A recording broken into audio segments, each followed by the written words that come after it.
3 बार पवित्र ओमकार का उच्चारण।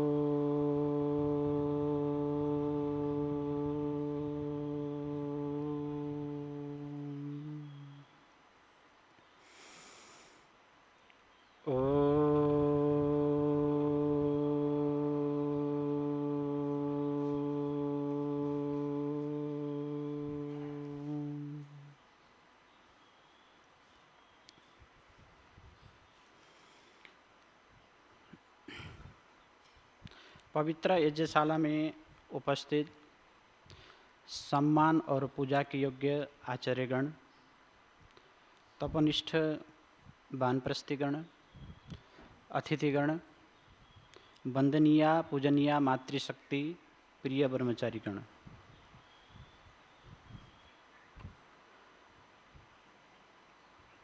असुर्या नामते लोका अंधेन तमसा वृताः तांस्ते प्रेत्याभिगच्छन्ति एके चात्महनो जनाः। हम कल इसी मंत्र के विषय में कुछ मंत्रों के शब्द के ऊपर विचार किए थे और आज उसी विषय को आगे बढ़ाते हुए इस मंत्र में जो सबसे अंतिम वाला हिस्सा था आत्महनो जनाः, तो इससे और इससे पूर्व में जो दिया हुआ जो मंत्र है न कर्म लिप्यते नरे, और इन मंत्रों को तीनों मंत्रों को देखते हुए हम मनुष्यों को 3 भाग में विभक्त कर सकते हैं। यहाँ पर जनाः शब्द का विशेषण के रूप में आत्महनो शब्द दिया है। तो यहाँ 2 प्रकार के मनुष्य को विभाग कर सकते हैं। तो विशेषण आत्महना है तो जन जो है आत्मा को नष्ट न करने वाले, आत्मा को हत्या न करने वाले भी होते हैं। तो जो जन है वो 2 प्रकार के हो गए, एक अपने आत्मा को हत्या करने वाले और दूसरा सामान्य जो मनुष्य लोग हैं जो आत्मा को हत्या नहीं कर रहे हैं, अपने सामान्य रूप से जीविका चला रहे हैं। सामान्य जो मनुष्य है उत्सेद जीवी, माने शारीरिक परिश्रम करके अपनी जीविका चलाने वाले, बुद्धि को इतना अधिक प्रयोग न करने वाले जो लोग सामान्य मनुष्य है वो इस जन के कोटि में आ जाएंगे। और आत्महत्या करने वाले लोग ये जन में आते हैं, जो कि जनी प्रादुर्भावे, अर्थात वो लोग इस संसार में आते हैं, जन्म लेते हैं, फिर दोबारा जन्म लेते हैं, पुनः पुनः आना जाना उनका रहता है। ऐसे जो लोग होते हैं वो 2 प्रकार के हो जाएंगे, जो सामान्य मनुष्य और आत्महत्या करने वाले लोग। और इससे पूर्व वाले जो मंत्र में नरह शब्द आया, नरे, जो नर का अर्थ वह करना चाहिए जो मुक्ति को प्राप्त करने की इच्छा वाले, जो मुमुक्षु हैं,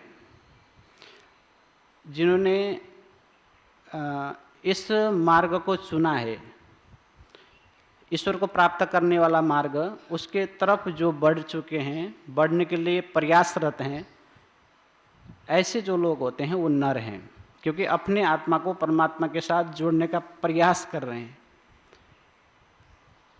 और जो पहला मंत्र और दूसरा मंत्र में बताया हुआ जो बात हैं, उपदेश हैं, उसको जिन्होंने आत्मसात करके समझकर उसकी ओर बढ़े हुए जो लोग होते हैं वो नर हैं। और ये तीसरे कोटि के व्यक्ति हो गए। और चौथे कोटि के जो व्यक्ति हैं वो जिन्होंने मुक्ति को प्राप्त कर लिया है, अर्थात जिनका जीवन मुक्त हो चुका है, ये चौथे कोटि के व्यक्ति हो जाएंगे, जिन्होंने अपने क्लेशों को दग्धबीज कर दिया है और असंप्रज्ञात समाधि को प्राप्त करके वो इस जीवन में जीते जी ही मुक्त हो गए हैं। ऐसे जो मनुष्य होते हैं वो सबसे उच्च कोटि के हो गए। तो इस प्रकार से 4 भाग में इन तीनों मंत्रों को अनुशीलन करने के पश्चात हमें समझ में आ जाता है कि मनुष्य इस 4 भाग में विभक्त हो गए। हमें असुर से मनुष्य बनना है और मनुष्य नर, नर से मुक्ति को प्राप्त करना है, एक क्रम है। तो ये तीनों मंत्रों को अच्छी प्रकार से समझकर हम अपने परम लक्ष्य तक पहुंचने का प्रयास अवश्य करना चाहिए। हमने कल असुर्या नामते लोका इस मंत्र के असुर्या शब्द पर विचार कल किया था। जो असुर्या शब्द का महर्षि दयानंद जी ने भाष्य में जिस प्रकार से दिया था, तो असुर्या शब्द असुर शब्द से बनता है। जो प्राण पोषण में तत्पर जो लोग होते हैं वो असुर होते हैं। उस असुर से संबंधित जो लोक है वो असुर्या है, जो कि जना का ये भी विशेषण है।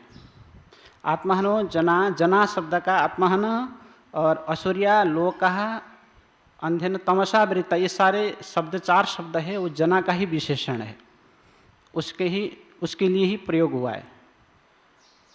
और असुर्या शब्द के विषय में हमने चर्चा की कल। असुर कौन होते हैं, उनका लक्षण क्या होता है, और असुर से संबंधित जो लोक है वो असुर्या लोक है। और आज असुर लोकाहा शब्द के ऊपर थोड़ा विचार करते हैं। जो लोकाहा, लोक शब्द में लोकरी दर्शने धातु है, मूल धातु। तो लोकरी दर्शने धातु से लोकाहा शब्द बना हुआ है, उसका बहुवचन का रूप है लोकाहा।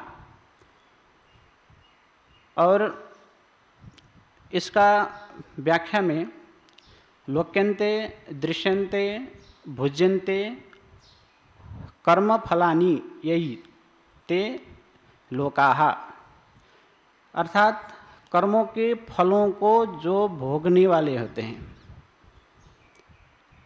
केवल कर्मों के फल को भोगने वाले, अर्थात उन्होंने कुछ कर्म किया, उस कर्म के फलों को वो भोगते रहते हैं और देखते रहते हैं। दर्शन रहता है वहाँ पर, कर्म को फलों को देखते हैं। जैसे कि कर्म को फल को भोगने वाले योनि, जो मनुष्य कर्म को फल को भोगता भी है, कर्म भी करता है, कर्म योनि भी है। और पशु आदि जो योनि है वो उन्होंने कर्म जिस प्रकार से किया उसके अनुसार दंड को भोगने के लिए आया, भोग योनि के रूप में कहते हैं। और उनके अंदर उन्होंने जो लोक हैं माने कर्म फलों को ही देखते रहते हैं, कर्म फलों को प्राप्त करने के लिए इच्छा रखते हैं।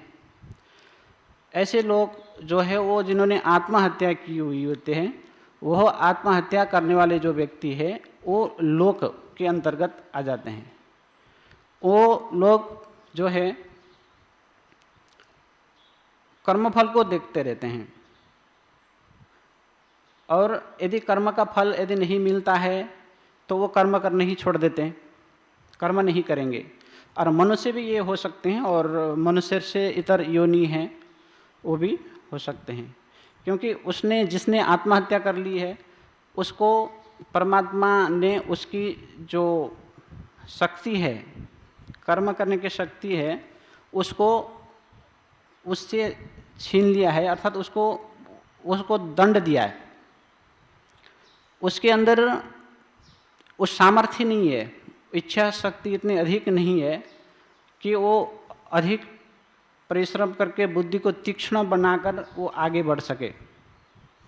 उतना निश्चित दायरा होते हैं उनका, और उतने में ही रहते हुए वो अपनी जीविका चलाते हैं। और लोक शब्द का अर्थ एक दर्शन शक्ति होता है, देखना, क्योंकि लोकरी दर्शने धातु है। लोक शब्द का अर्थ है दर्शन का क्षेत्र, देखने का जो दायरा है। जैसे हम लोग यहाँ बैठे हैं तो इस तरफ दीवार है, इस तरफ दीवार है, इस तरफ दीवार है, और खिड़कियों से बाहर के कुछ चीज़ दिखाई दे रहा है, तो इतना हमारे लिए लोक हो गया। दर्शन शक्ति, देखने का शक्ति, वो लोक है। और दूसरा है, इसमें हम ये लगा सकते हैं कि लोक का अर्थ है एक दृष्टिकोण। लोक का अर्थ हो गया दृष्टिकोण। जैसे मान लीजिए एक चींटी है, चींटी का अपना एक दृष्टिकोण होता है। जो कोई आत्मा चींटी के शरीर में चला जाता है तो उसका एक दृष्टिकोण बन जाता है,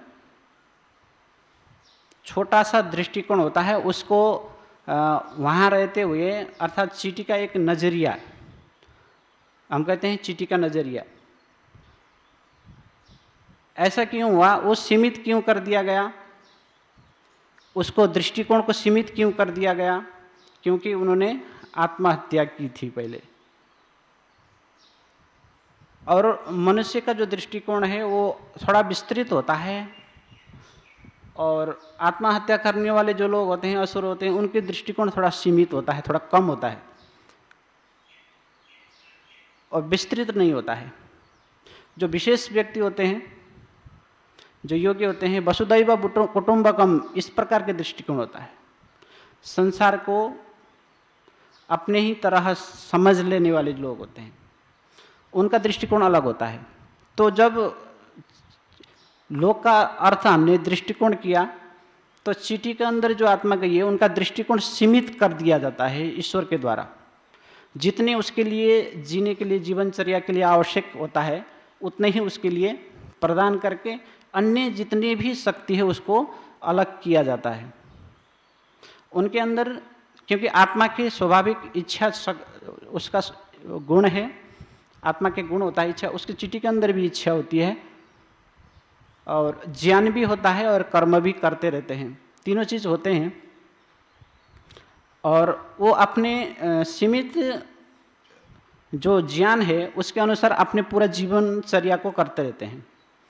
और उनकी इच्छा, थोड़ी सी इच्छा होती है, अधिक इच्छा नहीं। जितना उनके लिए निश्चित किया उतने ही इच्छा से अधिक नहीं बढ़ सकते हो, अधिक अपनी इच्छा को विस्तृत नहीं कर सकते।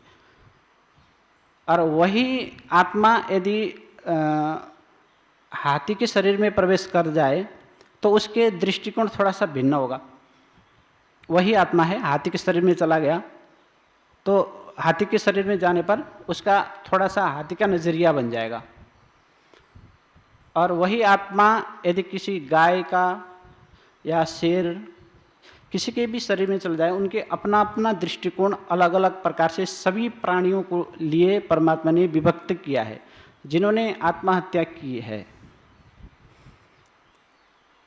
और जो आत्महत्या नहीं करने वाले जो लोग हैं, जो नर हैं, जो मोक्ष को प्राप्त कर लिया है, उनका भी अपना दृष्टिकोण होता है, उनका अलग दृष्टि। परमात्मा का दृष्टिकोण सबसे विस्तृत है, सबसे बड़ा, सबसे अधिक विस्तृत यदि किसी का दृष्टिकोण है तो परमात्मा का है। उसके बाद में मोक्ष प्राप्त हुए हुए जो जीवन मुक्त आत्माएं हैं, मोक्ष में चले गए हैं, ऐसे आत्माओं का दृष्टिकोण और विस्तृत होता है। और जो सामान्य जन है, मनुष्य है, उनका दृष्टिकोण कम होता है। और आत्महत्या करने वाले असुर और दैत्य और दानव राक्षस का जो दृष्टिकोण है वो अलग प्रकार के, थोड़ा संकुचित होता है। और जो मनुष्य से इतर जो पशु हैं उनका अपना दृष्टिकोण होता है। वो उनके दृष्टिकोण को, वो अपना दृष्टिकोण को बढ़ा नहीं सकते, जितना है उतने में स्थिर करना होता है। ये लोक शब्द का अर्थ हम जान सकते हैं। लोक माने एक प्रकार के दृष्टिकोण। और इस दृष्टिकोण के अंदर तीन चीज होते हैं, ज्ञान, इच्छा और कर्म। तीनों चीज करते रहते हैं। हर जीव इच्छा उसके अंदर होती है, और ज्ञान, उनको ज्ञान भी होता है। और दूसरा, वो कर्म करते रहते हैं अपनी जीविका के लिए। निश्चित कर्म, अधिक बड़ा कर्म नहीं कर पाते। क्योंकि उन्होंने ऐसा कर्म किया था, इसलिए उसके कर्म करने की शक्ति को अलग करके उसको इस प्रकार के निश्चित कर दिया गया। जैसे उनको निश्चित ज्ञान परमात्मा को प्रदान होता है उसका, ऐसा जो आत्महत्या करने वाले लोग होते हैं वो उससे अधिक प्राप्त नहीं कर सकते। जैसे एक कुत्ता है, वो पिल्ला अभी भी छोटा सा बच्चा है, उसको पानी में डाल देंगे तो वो आराम से तैर जाता है, आराम से तैर जाता है। वो परमात्मा की ओर से वो मिला हुआ ज्ञान है, उसने जानता है पहले से। लेकिन मनुष्य के बच्चे को, यदि छोटा बच्चा को पानी में डाल देंगे तो वो नहीं तैर पाता, उसको सीखना पड़ता है। क्योंकि इसके अंदर, मनुष्य के अंदर सीखने की शक्ति परमात्मा ने लिया नहीं है, उसके अंदर दिया हुआ है। वो सीख सकता है और पानी में आराम से तैर सकता है, वो जल्दी से तैर सकता है, धीरे से चल सकता है, उल्टा से तैर सकता है, पानी के नीचे से तैर सकता है, नीचे से जा सकता है। तो भिन्न भिन्न प्रकार से वो अपने ज्ञान शक्ति को बढ़ाकर सीखकर वो उस पानी में तैर सकता है। मनुष्य सीखकर तैर सकता है, लेकिन अन्य जो कुत्ता आदि है उनको आराम से बिना सीखे ही तैरने का शक्ति उसके अंदर होता है। यह एक प्रकार के परमात्मा की ओर से उनके लिए कृपा है, जो आत्महत्या करने वाले लोगों के ऊपर भी कृपा दृष्टि है परमात्मा की ओर से। और एक ज्ञान शक्ति, क्रिया शक्ति और इच्छा शक्ति, ये तीनों शक्तियां एक प्रकाश है, एक इस प्रकाश से वो अपने दिनचर्या को करते हैं और वो अपने जीवन को जो कर्म किया था उसको भोगते रहते हैं।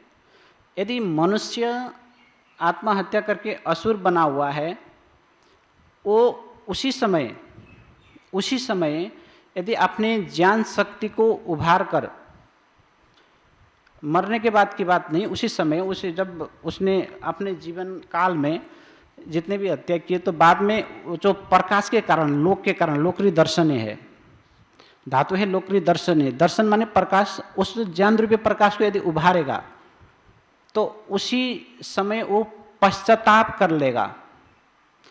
उसके अंदर दो चीज उत्पन्न होंगे, एक पश्चाताप, दूसरा है पुकार।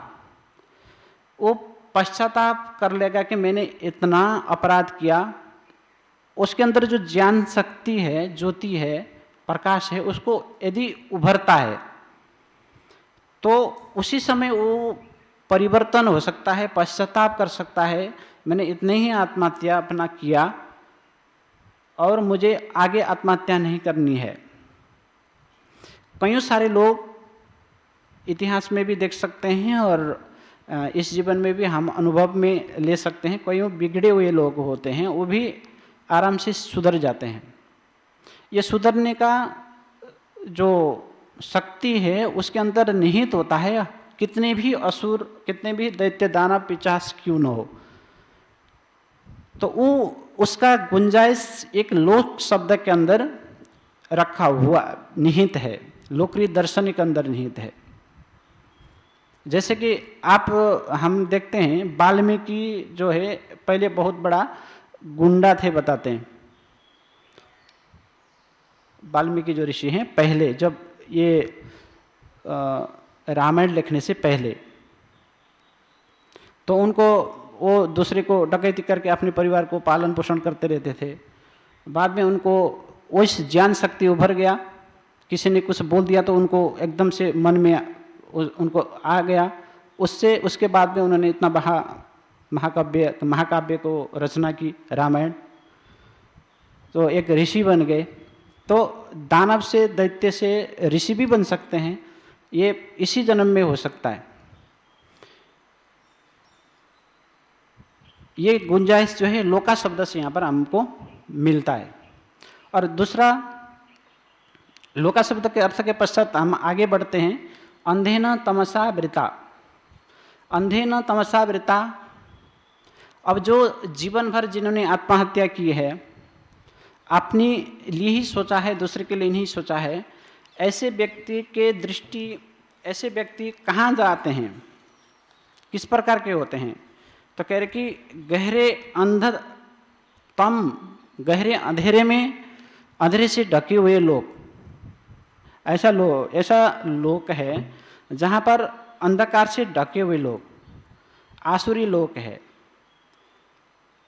उसमें बाहर से एक ढक्कन है, पर्दा पड़ी हुई है जो तम का, उसको ऐसा अंधकार में स्थिति, भोगमय अवस्था, जीवन के जो भोगमय अवस्था है, और उनको ये नहीं पता चलेगा कि मुझे क्या करना चाहिए, क्या नहीं करना चाहिए, और एकदम से इधर मुड़ जाएंगे, उनको पता ही नहीं चलेगा कि मैंने क्या कर डाला, उनको पता ही नहीं चलेगा। ऐसा स्थिति उनको प्राप्त होगा।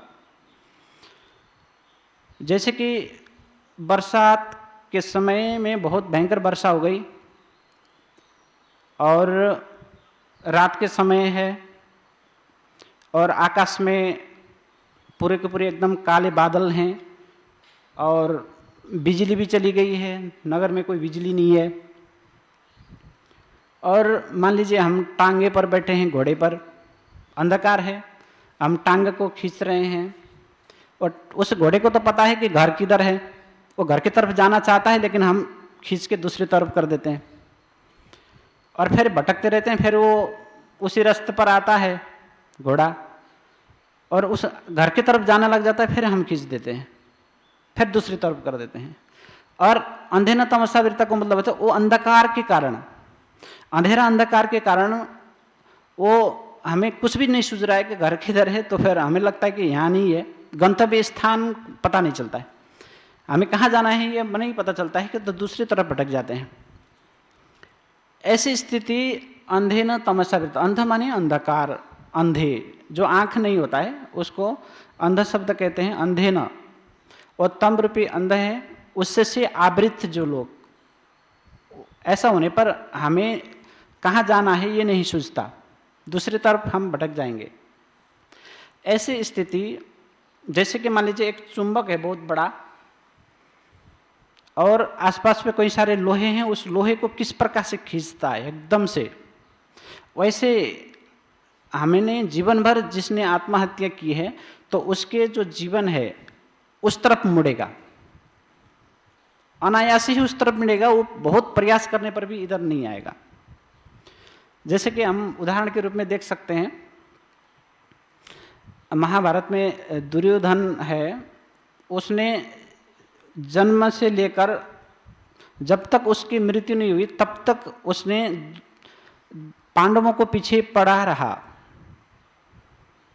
पांडवों को किस प्रकार से नष्ट करना, वो बचपन से ही, न तो उसके पिताजी भी वैसे थे अंधे, अंदर से भी अंधे, बाहर से भी वो अंधे थे, लेकिन दुर्योधन तो बाहर से तो ठीक था, अंदर से वो अंधा था, तो बाहर से देखते हुए भी वो नहीं देखता था। तो वो कहता था कि मैं जानता हूँ कि धर्म क्या है, जानामि धर्मम न च मे प्रवृत्ति, जानामि अधर्मम न च मे निवृत्ति। ये प्रत्यक्ष उदाहरण के रूप में आप देख सकते हैं। उसके अंदर जो तम रूपी अंधकार से आवृत उसके आँखें थी और अज्ञान से भरा हुआ, उसने गुरुकुल में पढ़ा है, गुरुकुल से गुरुओं से सीखा है, पांडवों ने गुरुकुल में पढ़े, उसने भी पढ़ा है, लेकिन उसकी प्रवृत्ति इस प्रकार की थी, बचपन से उसके माता तो ठीक थी गांधारी, लेकिन उसके पिता जो है खराब था और जो अयोग्य था, ऐसे अयोग्य व्यक्ति को राजा बना दिया गया। और अयोग्य व्यक्ति को राजा बनाने से देश में विघटन होता है, लड़ाई होता है, झगड़ा होता है, बहुत दिक्कतें देश में झेलना पड़ता है, सज्जनों की रक्षा नहीं होती, दुष्टों बढ़ते हैं, अधर्मी बढ़ जाएंगे और दुष्टों का बोलबाला होगा, और जो सज्जन लोग हैं वो भयभीत होंगे, उनके लिए अच्छे स्थान नहीं मिलेगा। ऐसी स्थिति दुर्जन राजा होने पर होता है। तो वैसे ही महाभारत में हुआ, जब धृतराष्ट्र राजा बन गया उसके पश्चात महाभारत के बड़ा युद्ध जो है धृतराष्ट्र के कारण ही हुआ है, ऐसा भी माना जा सकता है। अन्य भी बहुत सारे कारण हैं, लेकिन धृतराष्ट्र भी एक बहुत बड़ा कारण है। तो उसने अपने पुत्र को उतनी शिक्षा इस प्रकार से नहीं दी, असुरत्व को शिक्षा दी, और जो उस राज्य के लिए जो भलाई नहीं हो सकते, राज्य के लिए जो दोषकर जो व्यक्ति है उनको उसने संरक्षण दिया, उसको उसके बारे में जो हितकर लोग हैं उनकी बात को नहीं माना, इसलिए ये दुर्गति हुई। तो अंधे न तमस में, जो अज्ञान रूपी अंधकार से यदि ढक जाता है तो उसको कुछ भी नहीं सूझता है, और अपने धन संपत्ति के संरक्षण में, अपने राज्य के संरक्षण में मोह और माया में फंसते हुए अपने जीवन को इस प्रकार से मोड़ देते हैं कि उसको अच्छे मार्ग पर, मुक्ति के मार्ग पर, सत्पुरुषों के मार्ग पर नहीं आ पाते हैं। ऐसे स्थिति जो आत्महत्या करने वाले लोगों को होती है, और इसी जन्म में दुर्गति को प्राप्त होते हैं, और ये जीवन समाप्त होने के पश्चात वो तांस्ते प्रत्या विकसित, वो उस लोगों के लोक में पहुंच जाते हैं जहां पर तम और अंधकार से युक्त है। तो तांस्ते प्रत्या विकसित, वो मरने के पश्चात, मरने से पहले तो दुर्गति सारे संसार को करते ही हैं, स्वयं भी दुर्गति को प्राप्त होते हैं और दूसरे को साथ साथ में लेकर नष्ट भ्रष्ट कर देते हैं, देश और समाज को विकृति पैदा कर देते हैं, और साथ साथ वो ऐसे लोग जो है मरने के पश्चात भी ऐसे लोगों में जाते हैं जहाँ पर वो अंधकार और तम से युक्त होते हैं। उनकी जो इच्छा शक्ति है परमात्मा उसको निकाल देते हैं, और वो पशु आदि योनि में जाकर कईयों लाखों लाख योनि तक वहीं भटकते रहते हैं। उसको बहुत दंड देने के पश्चात ही उसको फिर दोबारा अवसर प्राप्त करते हैं।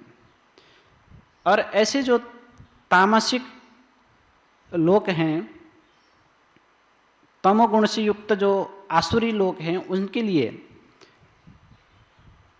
मनुस्मृति के 12वें अध्याय में जो असुर लोग जिन्होंने आत्महत्या जीवन भर की है, उनकी मरने के पश्चात क्या गति होगी उसके विषय में मनुस्मृति के 12वें अध्याय में कहा है। सात्विक लोगों का कर्म, सात्विक लोगों के लक्षण, राजसिक लोगों का जो कर्म और उनके लक्षण, और तामसिक जो योनि है उनके कर्म, उनका लक्षण, और मरने के पश्चात वो कौन सा योनि में जाते हैं, ये सब मनुस्मृति में अच्छी प्रकार से वर्णित है।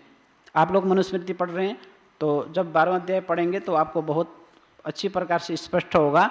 इस मंत्र का पूरा आप व्याख्या मान सकते हैं। 12वां अध्याय बहुत विशेष अध्याय है, सारे अध्याय अच्छे हैं, और इस मंत्र के दृष्टि से 12वां अध्याय में हम देख सकते हैं। वहाँ पर 3 विभाग किया है। जो आसुरी लोग होते हैं मरने के पश्चात कहाँ जाते हैं, जो अधम जो लोग होते हैं, अधम माने अत्याधिक जो तमोगुणी होते हैं वैसे व्यक्ति, और मध्यम जो तमोगुणी है वैसे व्यक्ति, और जो उत्तम तमोगुणी है वैसे व्यक्ति किस किस योनि में जाते हैं, इसका विस्तृत व्याख्या वहाँ पर दिया हुआ है। तो मैंने कुछ वहाँ के श्लोक लिख के ले आया था, लेकिन अभी समय न्यून है, कम है, इसलिए उसमें नहीं जाकर और फिर दोबारा जब अवसर प्राप्त होगा उस समय बताएंगे। और हमने पहला, दूसरा और तीसरा मंत्रों का व्याख्या हमने तीनों मंत्रों के ऊपर विचार किया और जानने का प्रयास किया मनुष्य के जीवन किस प्रकार के होना चाहिए और कैसे कैसे होते हैं, और किस प्रकार से आसुरी योनि की ओर हम बढ़ते हैं और किस प्रकार से हम मोक्ष की ओर बढ़ सकते हैं। तो ये तीनों मंत्रों से पूरा जीवन दर्शन इन तीनों मंत्रों में विद्यमान है, और आगे के मंत्र के ऊपर भी हम आगे विचार करेंगे। इतना ही कहते हुए मैं अपनी वाणी को यहीं विराम देता हूँ। ओम शम नमस्ते। आर्य समाजस्य नियमाः